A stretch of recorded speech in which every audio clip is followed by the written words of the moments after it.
अस्सलाम वालेकुम जी, इत्तिशाम फ़ारूक फिर से एक नई वीडियो के साथ। आज की वीडियो एक उस टॉपिक पे होगी जो रिसेंटली बिफोर ईद क्रैश हुआ था कराची में पाकिस्तान 8303 का, और उसके बारे में मैं अपना एक रिव्यू दूंगा। देखें, जो मेरी एजम्पशंस होंगी, जो भी मैं बोलूँगा वो सारी मेरी एजम्पशंस होंगी। मैं कोई फाइनल पॉइंट आउट नहीं करूँगा कि ये वाकई ही हुआ था, बिकॉज़ अभी तक कोई ऑफिशियल रिपोर्ट नहीं आई है, इसमें आने में टाइम लगता है। तो जो भी मैं बोलूँगा सारी मेरी एजम्पशंस होंगी और कुछ नहीं। फर्स्ट ऑफ ऑल हम लोग बात करते हैं अबाउट कैप्टन सज्जाद गुल, जो कि शहीद हो चुके हैं। एंड इस क्रैश के बाद हमारी सोशल मीडिया ने बहुत बवाल मचाया, जिसमें कैप्टन सज्जाद गुल को पॉइंट आउट करते हुए उन्होंने गालियाँ निकाली, बहुत बुरा भला कहा, सब कुछ कहा।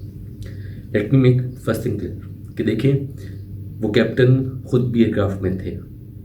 तो कौन चाहता है कि मैं खुद मर जाऊँ, मैं खुद अपने हाथों से अपनी ज़िंदगी ख़त्म कर दूँ? कोई नहीं चाहता। कैप्टन की गलती थी नहीं थी ये रिपोर्ट के बाद बताएंगे, बिकॉज़ मैं जो है ऐसे ही कोई बात नहीं कर रहा और ना करने दूंगा। ये बहुत ही जाहिलों वाला काम है और हमें ये काम नहीं करना चाहिए। सेकंड थिंग इसकी, कैप्टन सज्जाद गुल इस दुनिया में नहीं है, तो ऐसी बातें करके उन पे ऐसी चीज़ें लगा कर पुश करके आप उनको और उनके घर वालों को तंग नहीं करें प्लीज़, बिकॉज उनके लिए भी एक अजीब सा मोमेंट बना हुआ है कि यार एक अच्छा भला बंदा उनके फैमिली से चला गया। ये काम मत करें प्लीज़।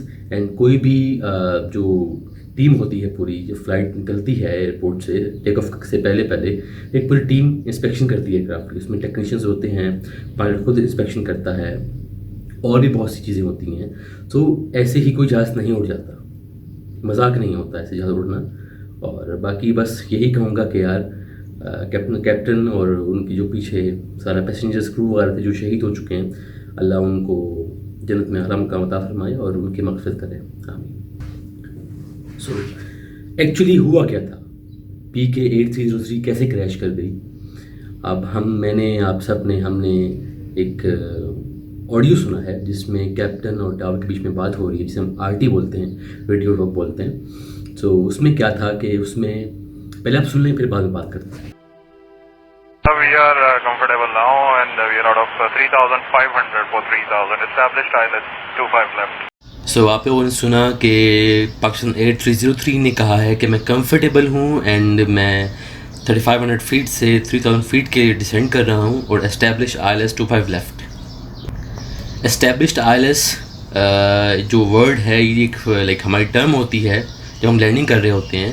ILS का मतलब होता है कि इंस्ट्रूमेंट लैंडिंग सिस्टम, कि मैं अब जो है आपसे बिना कुछ गाइडेंस लिए मैं खुद अपने इंस्ट्रूमेंट पे डिपेंड करके खुद लैंड कर जाऊँगा। एंड बिल्कुल ये आपको सही लाइनअप कराता है लैंडिंग के लिए। और 25 लेफ्ट का मतलब है कि 25 is the heading of runway 250 degrees and left is the term के 2 रनवेज हैं कराची में, एक राइट है एक लेफ़्ट है, तो ये लेफ़्ट पे लैंड कर रहे थे।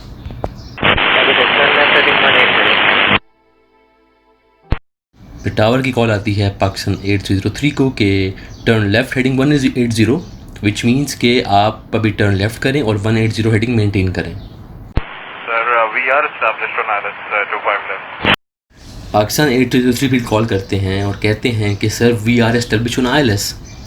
जिससे मैं आपको पहले बता चुका हूँ कि जब आप एस्टैब्लिश कर जाते हैं ILS के ऊपर तो फिर आप खुद पर डिपेंड करके और अपने इंस्ट्रूमेंट पर डिपेंड करते खुद लैंड करते हैं। टावर आपको गाइड नहीं करता और ना आप टावर से गाइडेंस मांगते हैं।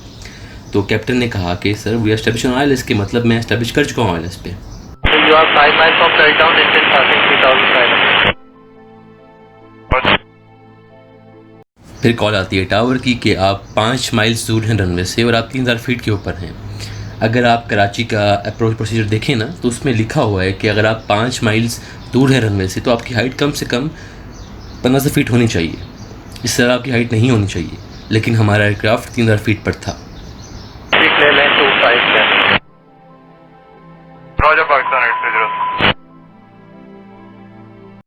फिर टावर कॉल देते हैं दोबारा एयरक्राफ्ट को कि you are clear to land at 25 left, मतलब आप लैंडिंग कर जाएं और यू आर क्लियर्ड।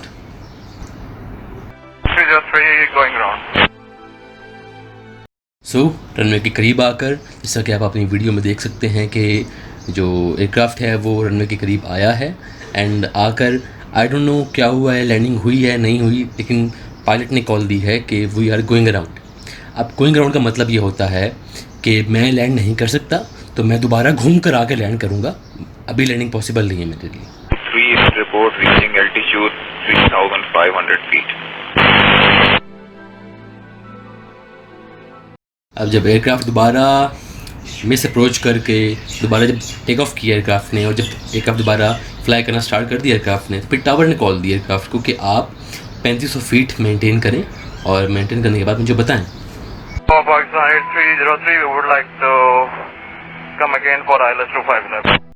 एयरक्राफ्ट ने फिर कॉल की है कि भाई टावर को कि यार हम दोबारा अब लैंडिंग के लिए आना चाहते हैं एंड जिस तरह मैंने आपको बताया कि उसने कहा कि we want to come again for ILS 25 left.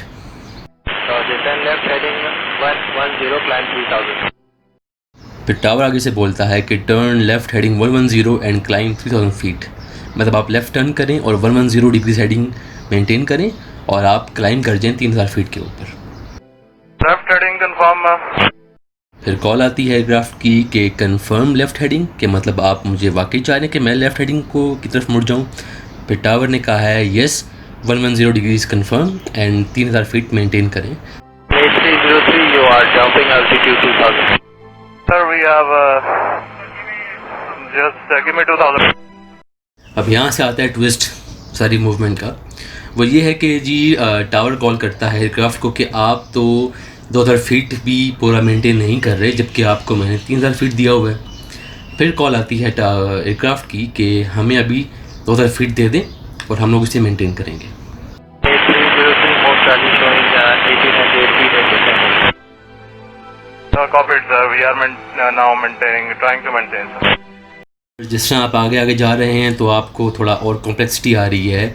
Tower फिर कॉल करता है एयरक्राफ्ट को कि आप 2000 फीट भी मेंटेन नहीं कर पा रहे, आप 1800 फीट के ऊपर बैठे हुए हैं, कि आपकी हाइट मुझे जो शो हो रही है वो 1800 फीट हो रही है। आगे से फिर कैप्टन कॉल करते हैं कि सर कॉपिट हम लोग मेंटेन कर रहे हैं और हम लोग ट्राइंग टू मेंटेन, मतलब इनसे मेंटेन नहीं हो रहा, विच मीन्स कोई इशू ऑलरेडी आ चुका है इंजन के अंदर या पावर के अंदर। 8303 approach. जी sir. Appears to be turning left. We'll proceeding back, sir. We have lost engines. Tower call करता है और टावर बोलता है एयरक्राफ्ट को कि जी you are seems to be turning left, आप लेफ़्ट टर्न कर रहे हैं, हालांकि आप अभी आपको लेफ़्ट टर्न नहीं करना चाहिए था। फिर आगे से कॉल आती है एयरक्राफ्ट की कि sir we are proceeding back, मतलब हम लोग हमारी जो नोज़ की डायरेक्शन है, हम लोग की डायरेक्शन रनवे की तरफ है क्योंकि मेरे इंजन लॉस हो चुके हैं, ख़त्म हो चुके हैं। Confirm you are carrying out belly landing.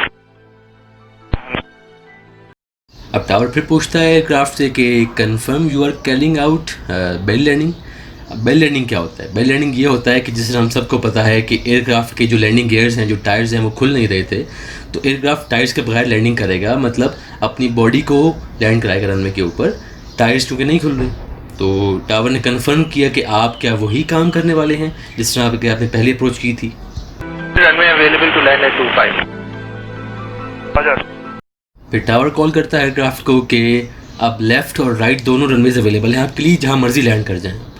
ठीक है जी, कि मतलब अब इमरजेंसी कंडीशन आ गई है, अब प्रायोरिटी जो है वो उस एयरक्राफ्ट को मिलेगी। अब बाकी जो एयरक्राफ्ट ट्रैफिक है, बाकी जो एयरक्राफ्ट फ्लाई आ रहे हैं कराची के ऊपर, जो टेक ऑफ करना है, जिन्होंने लैंडिंग करनी है, वो साइड पे गए। अब इस एयरक्राफ्ट को प्रायोरिटी मिलेगी, ये लैंड करेगा जहाँ चाहे लैंड करेगा रनवे के ऊपर। Mayday, Pakistan 8303. Pakistan 8303, Roger sir, both runways available to land.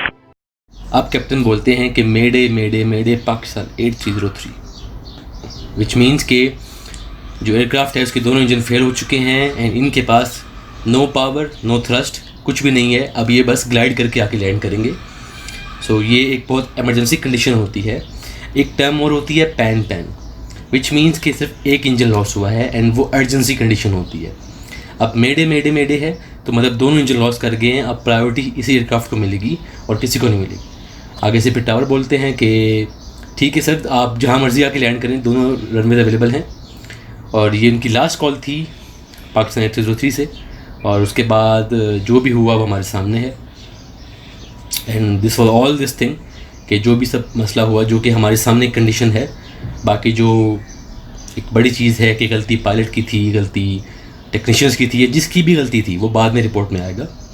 अल्लाह करे कि हमारी अवाम को शऊर आए, अकल आए, और हम लोग ऐसी जाहिलाना बातें ना करें कि गलती पायलट की थी, वो ख़ुद भी मर गया और बाकियों के लिए भी मरा।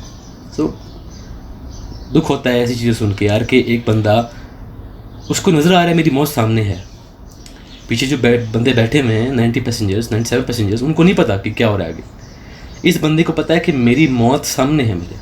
इसने फिर भी कितनी कामनेसली बात की, टावर से प्रेशराइज में नहीं आया।